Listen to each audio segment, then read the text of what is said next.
rekla sushi, ali malo ću razmišljati, neću reći sushi odmah, jer odmah će reći svi, pa to je akiko.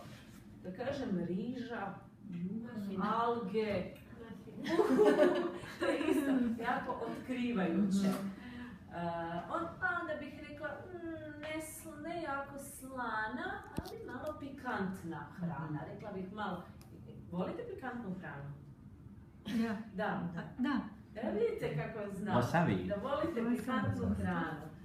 Dakle, dajte takav odgovor, vi mislite da... Ne, mislim da sam na tebe, asociram na tebe. Ivana će se morati jako koncentrirati da od tih naših odgovora zaključi o komu mi govorimo.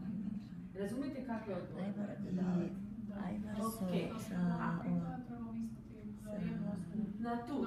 Koju smo, mi ćemo sad izabrati. Tko je skrivena osoba? Halo?